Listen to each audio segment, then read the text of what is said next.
na ịkpọrọ m sị nnọọ Frank ebe na-eje na nke onye isi ndị special squad a grade nchekwala n'ebe a nọ na-amalụgo m na onwezi ịkpọka ma enwezi ife a na-akọtago so bibi ga-arịa ya rituo ife na-egwute mbụ na nsị na ife a niile mesịa nke akpụkpọ ego nwante na edebe ka nwa na-ejicha anya ka ikpe ya dị ife nwere that what is the best for a sị ka mmadụ nwere ọgwụ so mfụ na inwe ọgwụ. Yes, guys, guess what? I want to prank Oyarabo Okongwu Dibia Delisi Ifediche. Now, listen attentively. Let's see his reaction. Kamara go get feel. Kamara no nwere ụjọ. Kamara no nwere atom of fear n'ime. Actually, yesterday jeketa una ama ya anya ama he. I know even tell him. So, relax, make I call him for phone. I've been calling yesterday, he no pick, so he don't call me back. Make I reply in call now. Then prank him. Kamara amount of what they work yourself.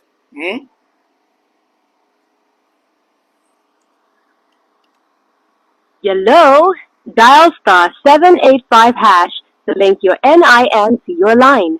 Please do this for each of your MTN lines. To check your NIN, dial *346#. Thank you.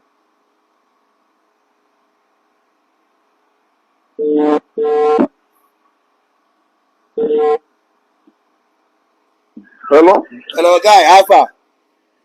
On the moment number boy, this my phone and you guys know. Boy with that number opposite 26. Oh, it bubble before. Huh? It bubble before. Okay, the 26. Huh? Hello? Okay, all the bubble going before. Okay, all the 26. Need the number here. Hello? Hello, Kung. Yeah. Nah, what for you? Mother, about you could see their big call all the time. So I'm going to phone. Emmanuel, I'm watching my number to account for this call for all the messages. you can get a phone or a vibration because the man had enjoyed it. Okay. Can I be look at that? Oh, well, I'm Ha! Aguleri. Guy with the information and tracking. I am tracking. Oh, yeah. A bob and look at that. Say, Bah, Pona, people, live with that he made not go now or 1 day. He could na Pugona club. That's over here. He could eat a joke. Guy, with the information. I asked no one day. I don't say much. And as it is like that, a bobbin of that happened there now. I'm going to Lagos a poor now. I just wanted information that I'm more. Okay. Thank you. So, okay, yeah, let's move now. Come, you should do it. I want to have money. One day, let's move. I'm against Yagana. I want to number one, but all the country can get my attack and get your mother. I want to come once in a now. I want to. Echo nah, even had a bush here about here. He had been about here that we can more up now. Had a more weapon than my phone, my wife.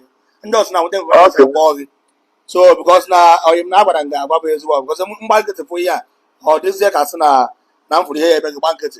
So about happen number of Brasara. Happen number now. This moment. Okay. Or whatever you will take consult to. But to the Kafa.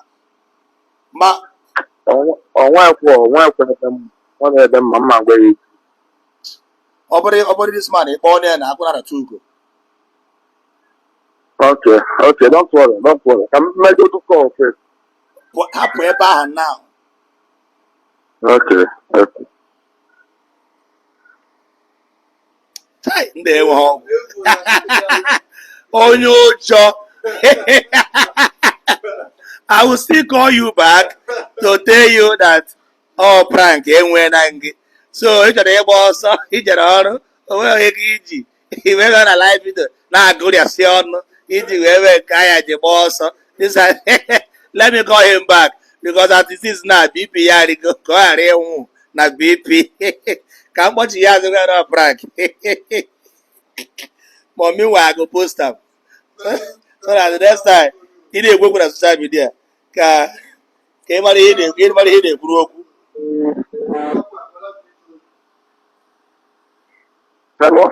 Okongwu. Igbo okoko ihe a prank ka m mere gị na and anọ na video go there. So mbe eti gị na Facebook na ka onwe ihe na-aghọta. A prank go mụ ọgaji ike n'abalị. Ọ na-agba na-asị m yes sir, okay sir, okay sir, thank you sir, okay sir, okay sir. Prank ya Palace of Justice ọ na-agba m yes sir, yes sir, yes sir. Palace of Justice na-achọ ịgba ọsọ to Gambia. Prank ya Arafat comedy onyụsị ihe dị ya n'ọnụ. So gị nwa ogo m nke gị na so chebiri m na Facebook na comment section.